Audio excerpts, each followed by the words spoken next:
আপনারা যারা নিয়োগ বঞ্চিত ভাই বোন আছেন, আপনারা যারা এখনো পর্যন্ত আমাদের এনটিআরসি ব্লক টাওয়ারের সামনে উপস্থিত হননি, তাদেরকে আমরা বলবো আজকে আপনাদের জন্য আমরা বারবার পিছাই পড়ি। দেখেন, নিয়োগের জন্য আজকে যদি তারা সবাই ঘর ছেড়ে বেরোতে পারে, আপনি কেন পারলেন না? আজকে কেন? আজকে আপনাদের জন্য বারবার আমরা আমাদের সময় শ্রম দিয়ে এত কষ্ট করে আজকে আমরা আসি, অথচ আপনারা আসেন না। আজকের এইখানে লোকে লোকারণ্য থাকার কথা ছিল, অথচ আজকে মুষ্টিমেয় কিছু লোকজন তাদের নিয়োগের দাবি নিয়ে তারা সর্বাত্মক মরণপণ যুদ্ধ করার জন্য, লড়াই করার জন্য এখানে উপস্থিত হয়েছে।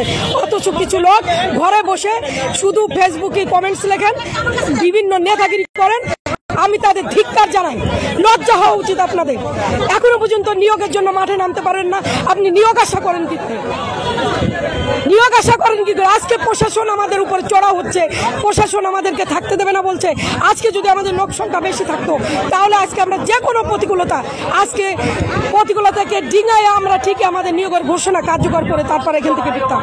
আজকে আমরা কতক্ষণ টিকতে পারবো আমরা জানি না, কিন্তু আজকে যদি আমরা পিছিয়ে যাই, আজকে যদি আমাদের দাবি না হয়,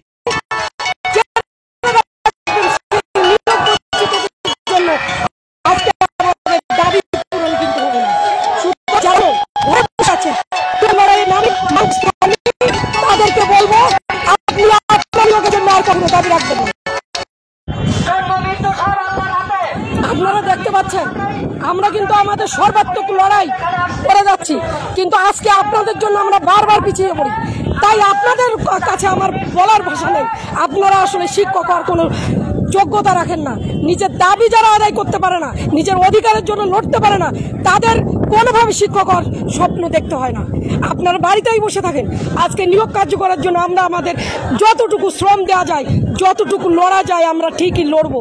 কিন্তু যদি কখনো পরাজয় তো হতে হয়, আজকে যদি ব্যর্থ হয়ে আমাদের ফিরে আসতে হয়, সেই ব্যর্থতার দায় শুধুমাত্র ঘরে বসে যারা নিয়োগ চায় সেই সমস্ত নিবন্ধিত সনদধারীদের। এবং আপনারা দেখছেন যে আমাদের অগণিত লোকজন আসছেন, কিন্তু কিছু লোক আছেন যারা প্যান্ট শুট পরে আসেন নিয়োগের মাঠে দাঁড়াতে, তাদের লজ্জা বোধ হয়। কিন্তু কিছু লোক আছে যারা মরণপণ লড়াই করতে রাজি। দেখেন অবস্থা, আমরা কিন্তু আমাদের সর্বাত্মক চেষ্টা করে যাচ্ছি। এখনো পর্যন্ত যারা বসে আছেন রাস্তায় বিভিন্নভাবে আছেন, তারা চলে আসুন। আজকের লিখিত আকারে নিয়োগের ঘোষণার জন্য আলোচনা হবে, কথা হবে, তবেই আমরা এখান থেকে যাব। ধন্যবাদ।